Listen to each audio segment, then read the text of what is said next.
जिस दौर में हम जी रहे हैं, यहाँ इंसान के पास जीने और जिंदा रहने के लिए बहुत सारी फैसिलिटीज हैं। मेडिकल साइंस ने बहुत प्रोग्रेस कर ली है और पहले जिन बीमारियों के आगे किसी का जोर नहीं चलता था, अब वे बीमारियां बहुत आम हो गई हैं और हमारी एवरेज एज भी पहले के मुकाबले बहुत ज्यादा हो गई है। लोग खुद के लिए और अपनों के लिए जान लगा देते हैं ताकि वे लंबे टाइम तक जी सकें। लेकिन सोचने वाली बात यह है कि क्या लंबा जीने और अच्छा जीने में फर्क नहीं है? लाइफ की क्वालिटी कैसे तय होगी? हम कितना लंबा जिएं या हम कितना अच्छा जिएं? श्रीमद् भगवत गीता हमें अपनी लाइफ की क्वालिटी को इंप्रूव करना सिखाती है। गीता हमें सिखाती है कि कैसे अपनी और दूसरों की लाइफ को बेटर किया जाए। सरला जी, जो कि ब्रिजभूषण जी और पंडित जी की वाइफ हैं और उनकी गीता ज्ञान जर्नी में उनकी हर पल की साथी भी हैं। उनके कोई बहुत क्लोज रिलेटिव हैं जो पिछले कई महीनों से बहुत बीमार हैं और हॉस्पिटल में एडमिटेड हैं। एक दो बार सरला जी और पंडित जी उन्हें देखने हॉस्पिटल गए थे, लेकिन पेशेंट से मिलना अलाउड नहीं था, इसीलिए वहां जाकर कोई फायदा नहीं था। उनकी फैमिली से लगातार अपडेट लेते रहते थे।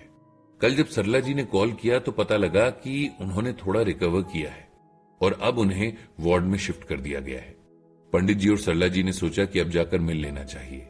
जो बीमार थे वे रिश्ते में सरला जी के बड़े भाई लगते थे और दोनों परिवारों के बीच काफी अपनापन था। अगले दिन सरला जी और पंडित जी अस्पताल गए। हॉस्पिटल का हाल देखकर तो किसी का भी मन खराब हो जाता है। क्या गवर्नमेंट हॉस्पिटल और क्या प्राइवेट हॉस्पिटल, क्या डॉक्टर्स के क्लिनिक, हर जगह मरीजों की इतनी भीड़ दिखती है कि लगता है जैसे दुनिया में हर कोई बीमार ही है।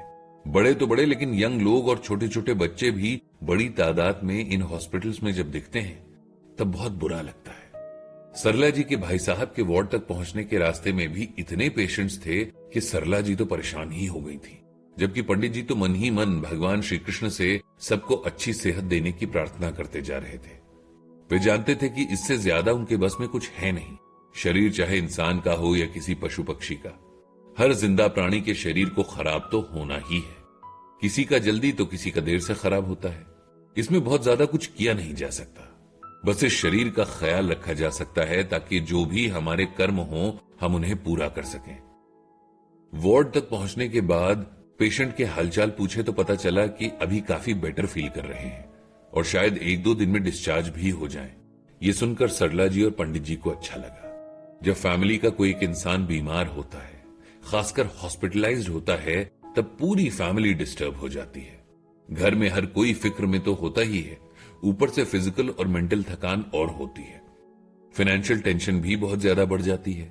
इंडियन मिडिल क्लास के लिए तो एक कहावत भी है कि ये लोअर क्लास से बस एक मेडिकल इमरजेंसी की दूरी पर होता है।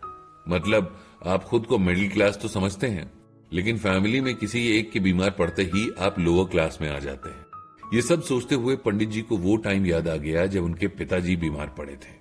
तब पंडित जी और उनके भाई सूर्यभूषण जी कोई बहुत ज्यादा बड़ी उम्र के नहीं थे। इस तरह की कोई रिस्पॉन्सिबिलिटी कभी उन दोनों के ऊपर नहीं आई थी। रिश्तेदारी में भी उनके पेरेंट्स ही सबका हालचाल पूछने जाया करते थे। अब जब इनके पिता एकदम से बीमार पड़े तो समझ ही नहीं आया कि क्या करें, कौन से डॉक्टर के पास जाएं। लोगों से पूछो तो लोग अपने अपने एक्सपीरियंस के बेस पर बताते हैं कि फलाना डॉक्टर अच्छा है या ढिकाना डॉक्टर अच्छा है। किसी के लिए जो डॉक्टर भगवान का रूप था, दूसरे के लिए वही साक्षात यमदूत था। इस तरह दोनों भाई बहुत कंफ्यूज हो गए और इधर उनके पिता की बीमारी बढ़ती ही जा रही थी। फिर बहुत सोच समझकर दोनों भाई उन्हें एक अस्पताल ले गए, जहां उन्हें तुरंत एडमिट कर दिया गया। लगभग 10 दिन तक उनके पिता एडमिट रहे और वो 10 दिन बहुत बड़ा टॉर्चर थे। बीमार तो जितना भी कष्ट झेल जाता है, लेकिन अटेंडेंट भी उसके साथ उतना ही थकता है, मेंटली भी और फिजिकली भी। अगर किसी के पास पैसे हैं तो प्राइवेट हॉस्पिटल में फैसिलिटीज मिल जाती हैं, लेकिन गवर्नमेंट हॉस्पिटल में तो इंसान लाइन में ही खड़े खड़े अपने सारे बुरे कर्मों की सजा पा लेता है। वहां ऐसे बुरे हाल वाले लोग देखने को मिलते हैं कि अच्छा भला इंसान भी डिप्रेशन में चला जाता है। पंडित जी और उनके भाई सूर्यभूषण जी बारी बारी से अपने पिता के पास रुकते थे। पंडित जी की शिफ्ट रात की होती थी। अक्सर बीमारियां रात को ही ज्यादा जोर मारती हैं, इसीलिए पंडित जी के पिता को भी रात को कष्ट ज्यादा होता। ऐसे में वे पंडित जी से कहते कि उन्हें गीता पढ़कर सुना दे। पंडित जी गीता पढ़ना शुरू करते तो उनके आसपास के पेशेंट्स या उनके अटेंडेंट्स भी उनके पास आकर बैठ जाते। पंडित जी को भी गीता पाठ करने में बहुत अच्छा लगने लगा था। इससे उन्हें बहुत शांति मिलती थी। ऐसा लगता था जैसे उनके डूबते मन को किसी ने थाम लिया हो, सहारा दे दिया हो। धीरे धीरे उनके पिता ठीक हो गए और पंडित जी को गीता ज्ञान में गहरी दिलचस्पी होने लगी। शायद ये उनके गीता ज्ञान की तरफ बढ़ने की शुरुआत थी। जो चीज हमारे सबसे मुश्किल वक्त में हमारा साथ देती है, वो हमें अपने सबसे करीब लगने लगती है। श्रीमद् भगवत गीता में इंसान के शरीर को रथ बताया गया है। जैसे रथ को घोड़े खींचते हैं, वैसे ही इंसानी शरीर को उसकी सेंसेस चलाती हैं। इसे ऐसे भी समझा जा सकता है कि हमारा मन सारथी है और आत्मा उस रथ पर सवार है। शरीर और मन का रिलेशन जनता और राजा जैसा होता है।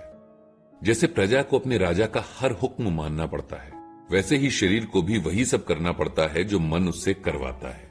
मन जिधर लगाम खींचता है, शरीर रथ के घोड़े उसी डायरेक्शन की ओर दौड़ पड़ते हैं। मन न हो तो सब कुछ ठीक होते हुए भी इंसान कुछ नहीं कर पाता। इसीलिए तो कहते हैं कि मन के हारे हार है और मन के जीते जीत। मन ही इंसान की हर परेशानी का कारण है, यहां तक कि बीमारियों का भी। और मॉडर्न साइंस भी अब ये मानने लगा है। गीता में मन की चंचलता से परेशान अर्जुन ने भगवान से ये पूछ ही लिया था, चंचलम ही मनः कृष्ण प्रमाथि बलवृद्धम तस्याहम निग्रहम मन्ये वायोरिव सुदुष्करम। श्रीमद् भगवत गीता के श्लोक में अर्जुन भगवान कृष्ण से पूछते हैं कि हे कृष्ण, ये मन निश्चय ही बड़ा चंचल है, अन्य को मत डालने वाला है और बड़ा ही हठी तथा बलवान है। मुझे इस मन को वश में करना वायु को वश में करने के समान अत्यंत कठिन लगता है। इस श्लोक को सिंपल वर्ड्स में ऐसे कहा जाता है कि अर्जुन यहां अपने मन से रिलेटेड एक बहुत बड़ा सच भगवान कृष्ण के आगे रखते हैं। अर्जुन कहते हैं, और जो भी वो आगे कहने जा रहे हैं वो हम सबका सच भी है, कि ये मेरा मन बहुत चंचल है और इसमें कोई शक भी नहीं है कि ये मुझे बुरी तरह मथ डालता है, यानी अपने चारों ओर घुमा देता है। ये बहुत ही जिद्दी और बलवान भी है। ऐसे मन को अपने कंट्रोल में करना हवा को बांधने जैसा मुश्किल काम लगता है। लेकिन गीता हमें सिखाती है कि मन से भी ताकतवर कोई है, और ये है आत्मा। इससे ज्यादा ताकतवर कोई भी नहीं है।